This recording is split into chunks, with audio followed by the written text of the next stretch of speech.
Hey, everybody. Hey. It's my hand. It's my hand. Where's... It's horror movie Why talk. is it so fuzzy? It's just something having to do with your screen. Okay. Hey, everybody. It's your boys. Horror movie talk. Horror movie talk. So, yeah, we just went and saw a doubleheader. Started out with Antlers and then followed up with Last Night in Soho. And you'll see... or you'll hear a review of Last Night in Soho this week on Wednesday, and then most likely Antlers the week after. But this, we want to talk about Antlers, what we thought about this movie, much anticipated. This is one that I was really looking forward to and has gotten delayed by over a year. Was this the one you wanted to review tonight? If you were to be given a choice, because you're going to be taking Antlers and I'm going to be taking Last Night in Soho. And is this the one that you wanted to do going into it? I don't know. I probably had equal preference, to be honest. But yeah, Antlers. Really intense, crazy body horror. Yeah. Crazy body horror. I will say this. I think I like The Ritual more. Yeah. It's a very similar kind of thing, and I think I prefer The Ritual on Netflix more. But that being said, this is very specific. Yeah. This is the best Wendigo movie out this year. Isn't that a spoiler? Should we say spoilers on that? I think that's well. Is it well established? Yeah. Anyways, double check. Like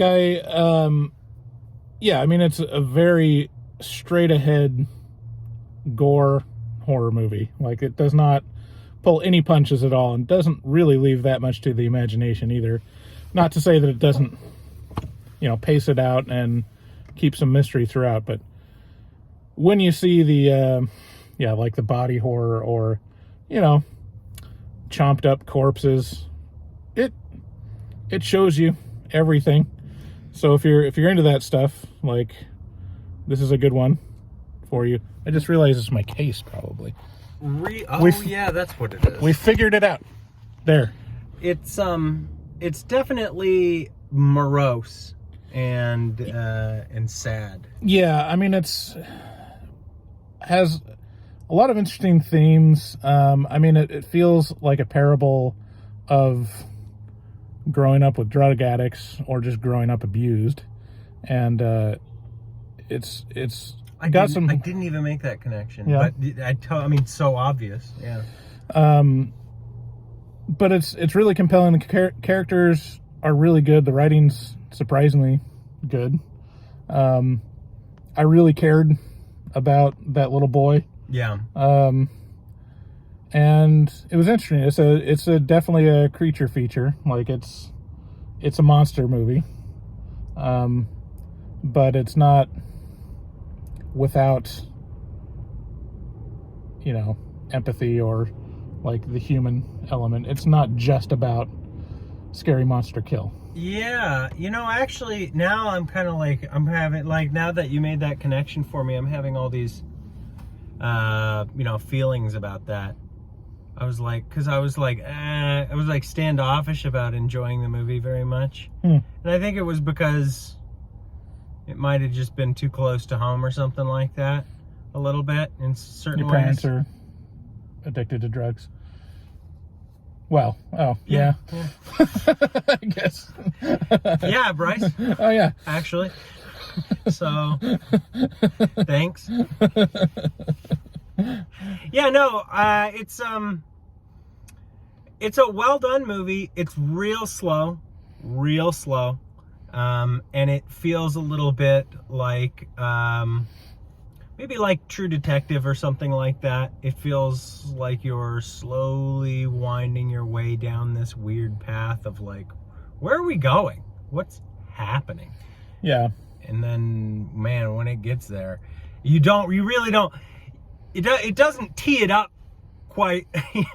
You walk up to the plate and you'll see this tea that's way down here at the ground. You're like, it's simple bullshit. And there's like, whoa! It's like, all of a sudden the fastballs. The T-ball stand. Through a fastball. Yeah. Fastball. Yeah, Yeah. it's yeah, I mean it goes real hard at the end, and it's very dark. Like Yeah. very, very dark. And impressive. It's probably going to be one of the more memorable horror movies of the year. Like, I mean, not to say that there's a lot of competition there. No, not really. But out of the ones that I was like looking forward to this year that keep getting delayed, like Candyman was kind of meh to me. Malignant was hot garbage. Yeah. The Conjuring 3 was Halloween Kills. pretty disappointing. Halloween Kills was also disappointing. Disappointing. And this one stood up. This like kind of achieved and went above my expectations. I think I really liked it. Yeah, I'd say. I mean, I didn't really have any expectations for this. I heard a lot of other people having expectations for it, and so I guess that probably by proxy gave me some. And it met them. It wasn't. I wouldn't say this is spectacular or anything like that. Mm-hmm. But it is jarring, and so if you like a good, I tell you what, I've never ever seen you jump as high. Yeah. I've never once. Never. I mean, Bryce was like flew backward. At one Yeah, point. I didn't just jump. I had like a conniption fit for half Like, a second. Woo! It it really caught me off guard Yeah. at one scene.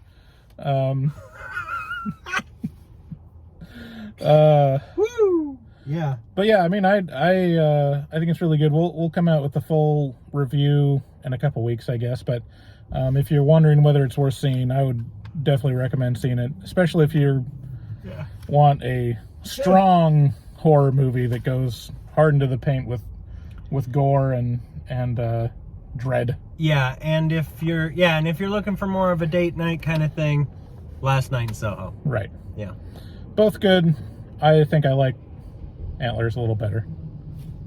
I'd say they sit. Yeah, I'd probably lean a little more towards Antlers as well. Yeah. But that's just because I think it's geared much more toward a harder horror fan. Yeah. So. Well. Toodles. Toodles. We'll Have see you a good later. night or day or evening or whatever. Bye. Here, Bye. I'll wave by covering David's face.